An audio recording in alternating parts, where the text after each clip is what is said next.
바로 시작하겠습니다. 먼저 가나와 우루과이 경기를 분석해보도록 하겠습니다. 피파 랭킹 61위의 가나입니다. 대한민국을 잡아내며 16강 진출에 유리한 고지를 점했습니다. 무엇보다 언론의 우려와 다른 준수한 조직력이 큰 공을 세웠는데 물론 세부적인 공격 정술은 전무한 편입니다. 단 특유의 피지컬과 기동성을 살리는 크로스 패턴과 속도전을 통해 매 경기 멀티 득점을 기록한 상태입니다. 특히 아예우, 이나키 윌리엄스, 쿠드스를 필두로 한 삼각편 때는 경기를 치를수록 좋은 호흡을 보이는 점 역시 인지해야 할 것입니다. 단 명확한 수비 리더의 부재는 유일한 약점일 것입니다. 직전 대한민국 경기에서 봤듯이 실점 이후 단시간 내 추가 실점을 허용하며 스스로 무너지는 모습인데 다행히 핵심 수비 멘사 바바의 부상 복귀 소식이 전해지는 점은 위안이나 처참한 이들의 수비 조직력을 고려할 때 극적인 반등을 기대하긴 어려울 것입니다. 피파 랭킹 14위의 우루과이입니다. 반면 포르투갈 경기마저 무너지며 조별 예선 탈락의 기로에 서 있습니다. 특히 카바니, 누네스, 수아레즈는 좀처럼 득점을 기록하지 못할 정도로 무기력한 모습인데요. 이로 인해 코어라인 벤탄쿠르, 발베르데의 개인 플레이 위주의 공격 방식을 펼치며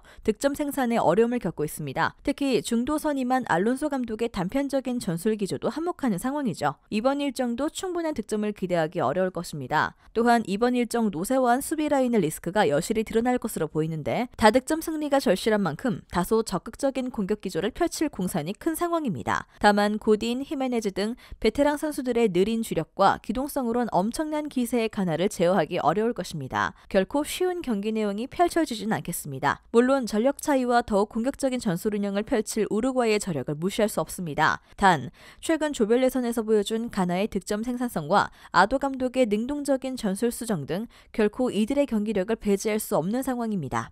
특히 경기를 치를수록 안정감을 찾는 가나의 조직력과 엄청난 기세를 탄 이들의 흐름을 제어하기엔 우루과이의 노쇠화한 수비 라인이 감당하지 못할 것입니다. 더군다나 우루과이 1, 2선 채널들의 페이스도 상당히 떨어진 상태로서 가나의 플러스 1 핸디캡 승리가 유력할 것입니다. 단 매 경기 멀티 득점을 기록하는 만큼 매 경기 실점을 허용하는 가나의 아쉬운 공수 밸런스를 간과할 수 없죠. 특히 승리가 절실한 우루과이는 평소에 안정적인 경기 운영을 다소 내려놓으며 극단적인 전술 기조를 펼칠 공산이 큰 상황입니다. 가나의 플러스 1 핸디캡 승리를 점칩니다.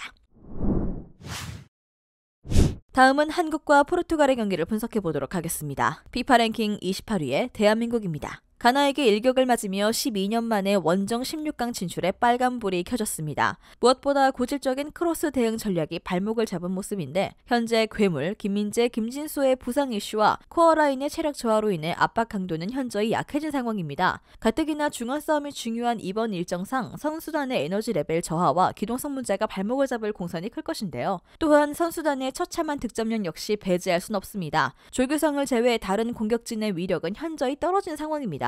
특히 에이스 손흥민마저 부상 투혼을 보여주나 제 기량을 전혀 보여주지 못하고 있습니다. 물론 상대의 노쇠화한 중앙 수비 라인과 좌우 풀백의 배후 공간을 노린다면 충분히 일격을 가할 수 있으나 현재의 득점력으론 한계가 분명할 것입니다. 피파 랭킹 9위의 포르투갈입니다. 난적 우루과이를 잡아내며 16강 진출을 확정지었습니다. 단 조 1위 수성을 노린다는 산토스 감독의 인터뷰를 고려하면 베스트 11 라인업이 출전 전망되는 상황이죠. 에이스 파르난데스를 필두로 한 코어라인의 중원 장악력과 주앙 펠릭스, 호날두의 경기력은 점차 올라오는 모습입니다. 최근 A매치 3경기 9득점을 기록한 이들의 득점 생산성은 의심할 여지가 없겠습니다. 또한 유일한 약점이던 베테랑 페페의 기동성 문제도 문제없는 모습입니다. 물론 한 경기밖에 출전하지 않았지만 노련한 경기 운영과 안정적인 수비력은 건재한 상태인데 특히 보수적인 경기 운영을 중시하는 산토스 감독의 전술 기조가 더해지며 크게 무너지는 경우는 적은 상황입니다. 특히 좌우 풀백의 공격 참여를 철저하게 제한하는 수비 플랜을 고려할 때 대한민국의 측면 플레이를 충분히 제어 가능할 것으로 보입니다.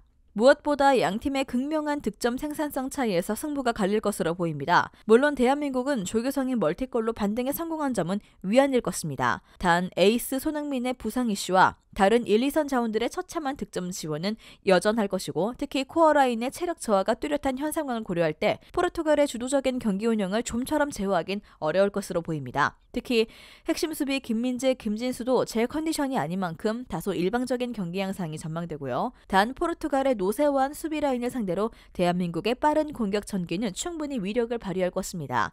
특히 역습의 천병, 조규성, 손흥민, 나상호를 제어하기엔 페페의 기동성으론 한계가 분명한 상황입니다. 승리팀 예측과 최종 조합픽은 고정 댓글에 나와 있는 정보방에서 제공해드리겠습니다.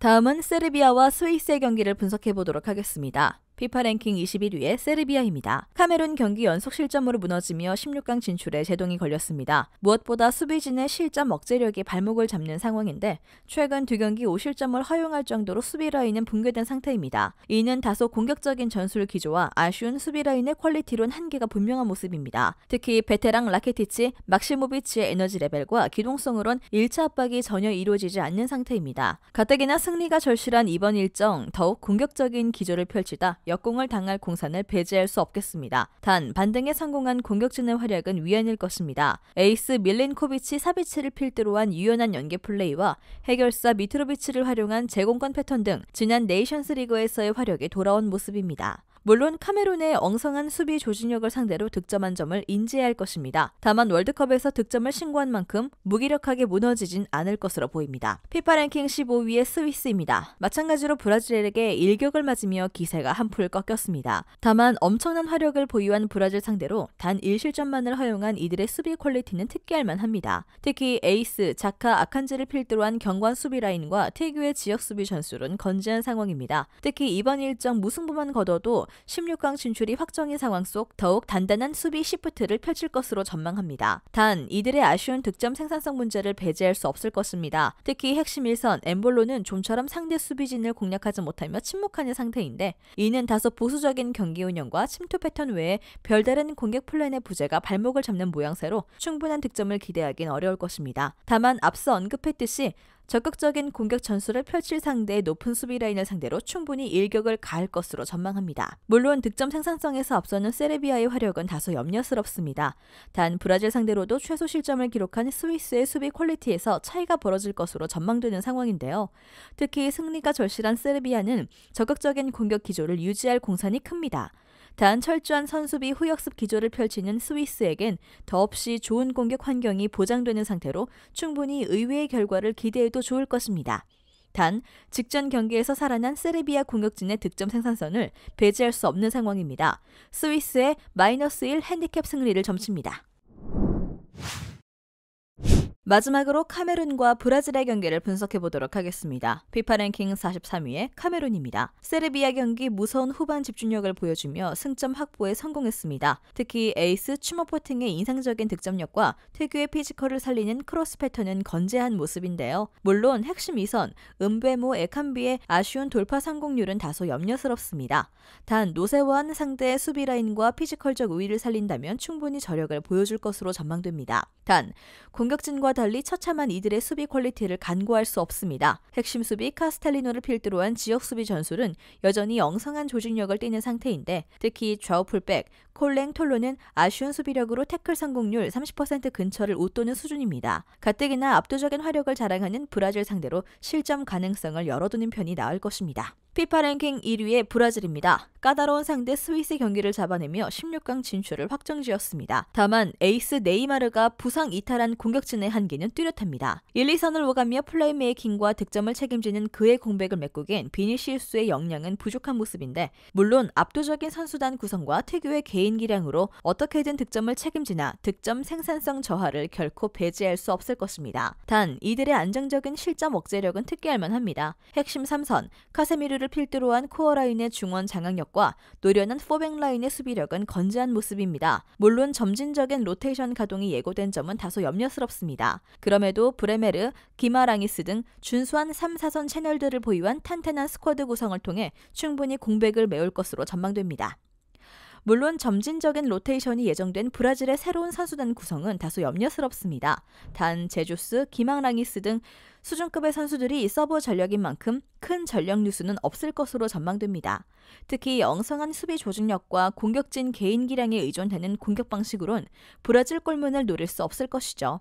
또한 지난 두 차례의 맞대결 모두 브라질이 승리한 전적 역시 고려할 때 브라질의 무난한 승리를 전망합니다. 승리팀 예측과 최종 조합픽은 고정 댓글에 나와 있는 정보방에서 제공해드리겠습니다. 영상에서 알려드리는 내용들은 모두 1차 분석 내용들이며 2차 분석과 최종 조합픽은 영상 하단 고정 댓글 링크로 문의 주시면 안내 도와드리도록 하겠습니다.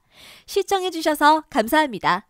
아직도 혼자 분석하고 계신가요? 이슬TV 스포츠 정보방에서는 실시간 스포츠 커넥션을 통한 소통하는 관리 시스템으로 확실한 수익을 전해드리고 있습니다. 정보방 입장 조건은 없으며 일반인들은 쉽게 접할 수 없는 배당 흐름 분석, 모든 경기 라인업과 결장자, 마지막으로 분석 모델링을 통한 최종 조합비까지 무료로 제공해드리고 있습니다. 물론 마음에 안 들면 둘러보시고 나가셔도 됩니다. 혼자 하면 단기간으로 수익을 볼 수도 있겠지만 함께 하면 장기간으로 꾸준한 수익이 가능합니다. 정보방 무료 참여하시고 꾸준한 수익을 원하시는 분들은 영상 고정 댓글 링크로 문의 주시면 안내 도와드리겠습니다. 늦지 않았습니다. 함께 합시다.